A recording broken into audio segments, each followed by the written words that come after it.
जिस तरह से आजकल सरकार की जो नीतियां आ रही हैं, सरकार के जो काम निकल कर आ रहे हैं, इलेक्ट्रल बॉन्ड के थ्रू आए हों, और सरकार जिस तरह से ईडी, सीबीआई और इनकम टैक्स का यूज कर रही हैं, कांग्रेस पार्टी के जो खाते हैं उनको फ्रीज कर रही हैं, और इलेक्ट्रल बॉन्ड के थ्रू जिस तरह से हमें पता चला है कि बीजेपी को 55 करोड़ रुपए का चंदा जो औरोबिंदो फार्मा कंपनी है उसके थ्रू मिला है, जिससे ये पता चलता है कि बीजेपी ने गड़बड़ की है, सरकार ने गड़बड़ की है, ना कि आम आदमी पार्टी ने। ये सबको पता चल रहा है। तो इस तरह से सरकार गड़बड़ कर सकती है।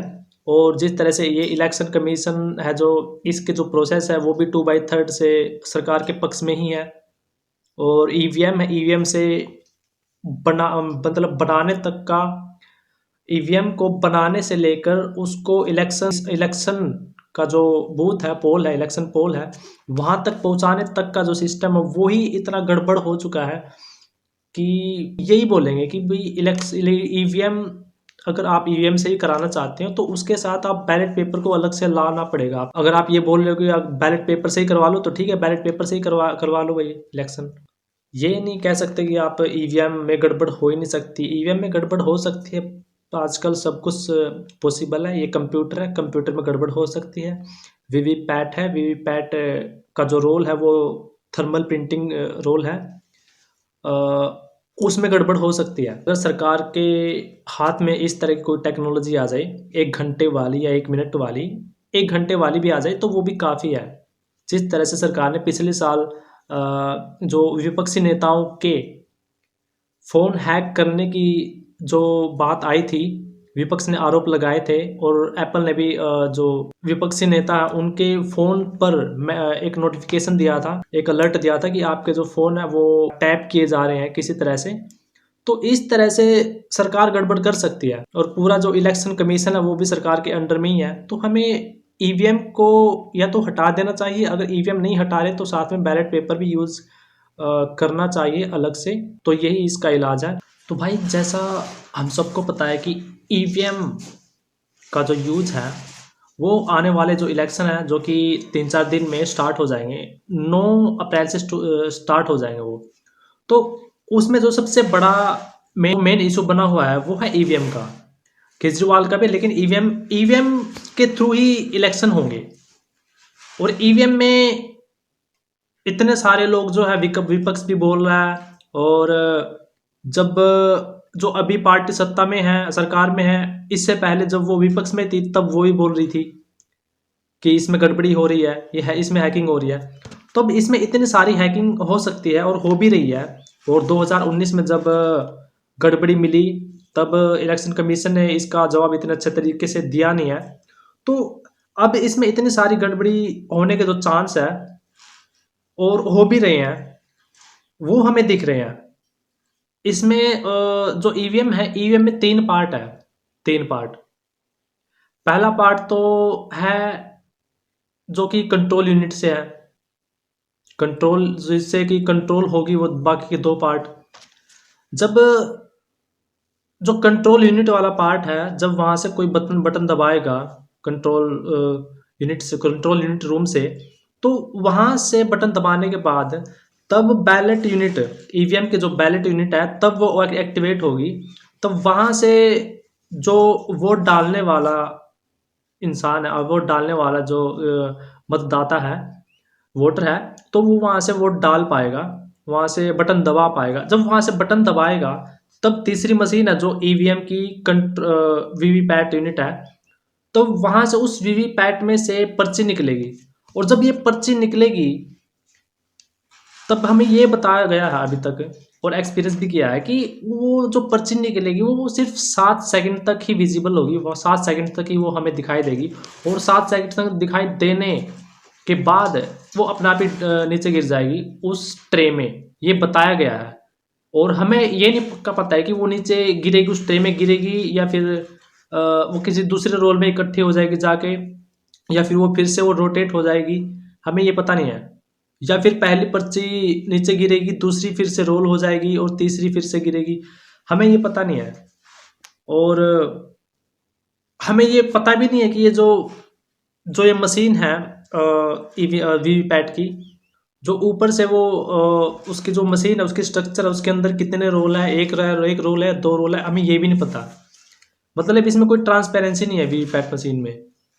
और ऊपर से 7 सेकंड तक विजिबल रहती है।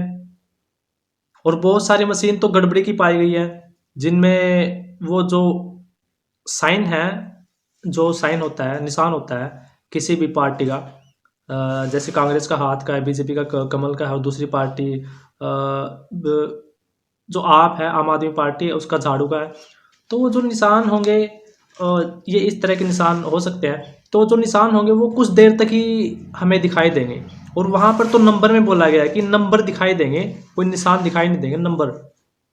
तो जब वो नंबर अल्फ़ा बीटा गामा इस तरह के नंबर है, दूसरी भाषा के नंबर है, वो दिखाई देंगे। और हमें 7 सेकंड में हमें ये भी देखना है कि ये इस पार्टी के सामने, जो इस पार्टी को हम दे रहे हैं, इस पार्टी के सामने ये नंबर है।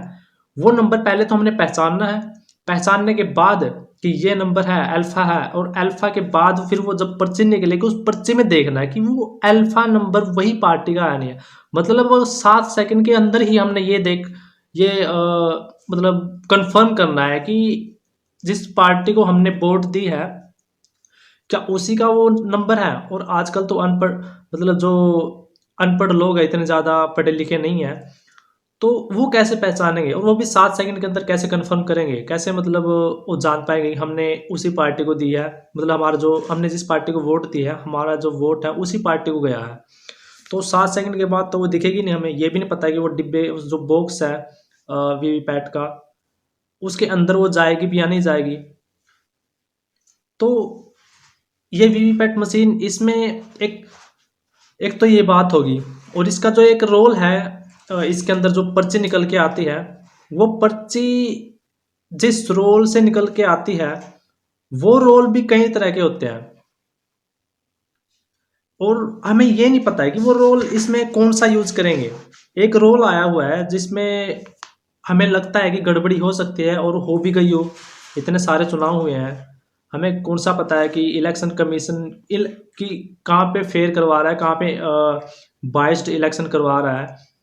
क्योंकि विपक्ष भी इतने सारे आरोप लगाता आ रहा है अभी तक, और अभी भी लगा रहे हैं, और आम आदमी वो भी लगा रहे हैं। और कुछ जो वीवीपैट को और इलेक्ट्रिक वोटिंग मशीन जो ईवीएम है, इसके जो एक्सपर्ट हैं और इसको थोड़ा जानते हैं, वो भी इस पर बोल रहे हैं कि इसमें गड़बड़ी हो रही है। तो जो ये बैलेट, जो ये इसका प्रिंटिंग जो रोल है, वो आजकल ऐसे रोल आते हैं, थर्मल रोल जिनको हम बोलते हैं, थर्मल थर्मल प्रिंटिंग रोल बोलते हैं। एक ऐसा पेपर होता है जिस पर हम थोड़ा हीट डालेंगे, किसी सिंबलिक फॉर्म में। हीट डालने के बाद मतलब उस पर गर्म हवा या फिर उस पर गर्माई, मतलब गर्मी डालने के बाद वो पेपर जो है छप जाता है, उस पर, उस पेपर पर जो निशान है वो छप जाता है। और छपने के बाद इसकी एक लिमिट हो, इस निशान की और इस छपाई की, और उस लिमिट के बाद, उस टाइम के बाद वो जो छपाई है वो एकदम से गायब हो जाती है बिल्कुल। और अगर धूप में रख दे, और धूप में तो उसका यही नहीं पता कि वो मतलब 1 घंटे में चले जाए या 2 घंटे में चले जाए। तो और आजकल तो एक इतने मतलब हर मिनट में, हर घंटे में, और डेली कोई ना कोई नई टेक्नोलॉजी आ रही है, एआई का यूज हो रहा है, और दूसरी सारी इतनी सारी टेक्नोलॉजी आ रही है।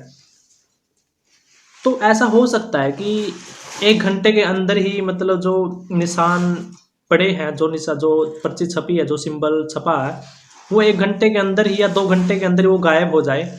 और कुछ इस तरह की टेक्नोलॉजी हो सकती है जो कि जो पहले निशान पड़ा हो उस निशान को वो ढक दे किसी तरह से, और फिर दूसरा निशान डाल दे, और पहला निशान है वो ज़्यादा देर तक रहे, और दूसरा निशान है वो कम देर तक रहे, जिससे पता पता चले कि बाद में हमें तो कुछ पता ही नहीं चलेगा कि भाई वोट किस पार्टी को गई है, जब बाद में वो निशान ही नहीं रहेगा।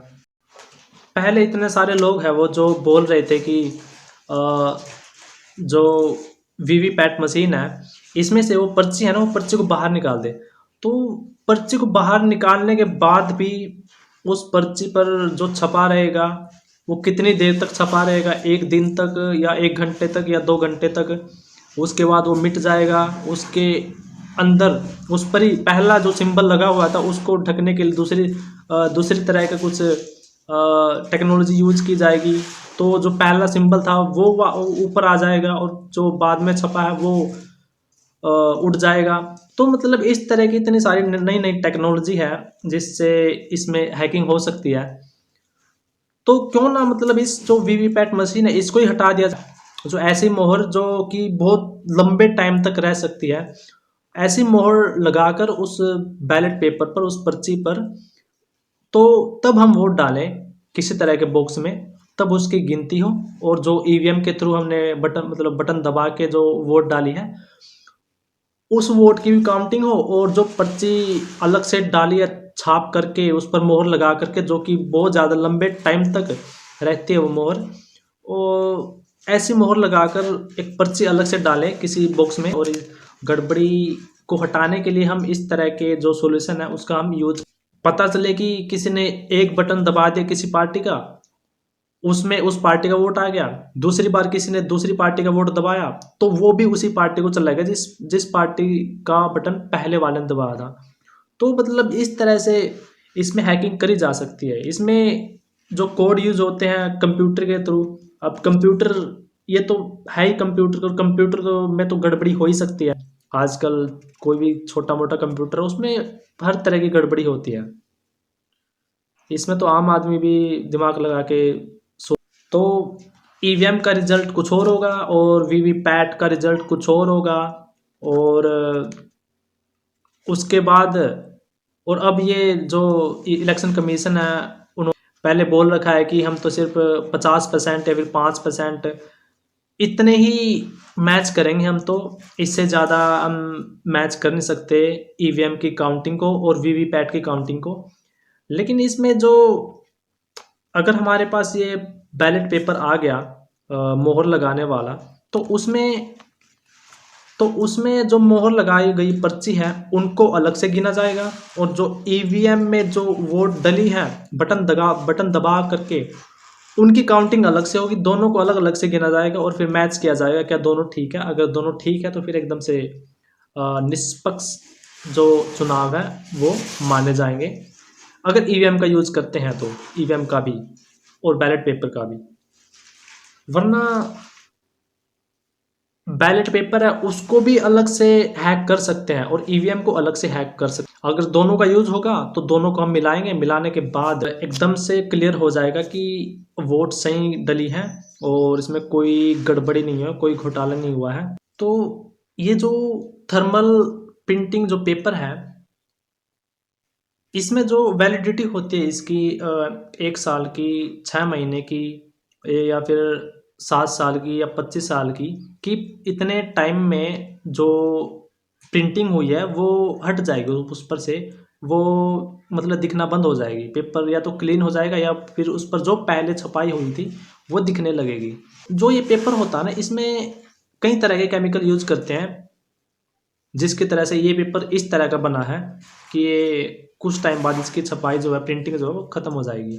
साफ या तो पेपर पहले जैसा बन जाएगा, क्लियर था, या फिर क्लियर नहीं था, उसको क्लियर किया गया है किसी तरह से प्रिंटिंग करके भी, तो वो जो पहले छपाई थी उसकी वो पहले उस तरह की हो जाएगी।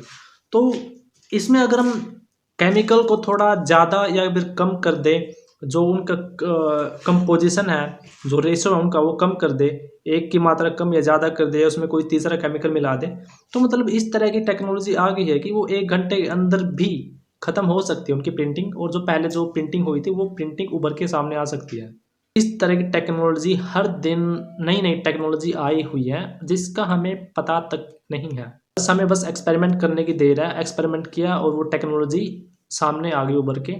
और अगर किसी ने टेक्नोलॉजी बना भी ली, अगर वो किसी को बताए भी ना, और सरकार के हाथ अगर वो लग भी गई, किसी भी तरह की, किसी भी देश की सरकार के हाथ जहाँ पर वो मशीन है, तो वहाँ पे जो ये वीवीपैट है, वीवीपैट एकदम से ख़त्म हो जाएगा, इसकी वैल्यू ही ख़त्म हो जाएगी, क्योंकि इसमें जो रोल यूज़ किया जाता है वही इतना जो हैवी, इतना हाई लेवल की टेक्नोलॉजी से युक्त होगा, तो वो फिर बाद में 1-2 साल बाद या फिर 5 साल अगर पता भी चल गया उस रोल का कि उस टाइम ये टेक्नोलॉजी आई हुई थी और अब पता चला है कि उस टाइम थी ये टेक्नोलॉजी, तो 5 साल बाद उसकी कोई वैल्यू नहीं रह जाएगी उसकी, क्योंकि जो इलेक्शन हो चुके होंगे, और अनबाइस्ड या फिर फेयर इलेक्शन करवाने की जो इलेक्शन कमीशन ने बात करी है,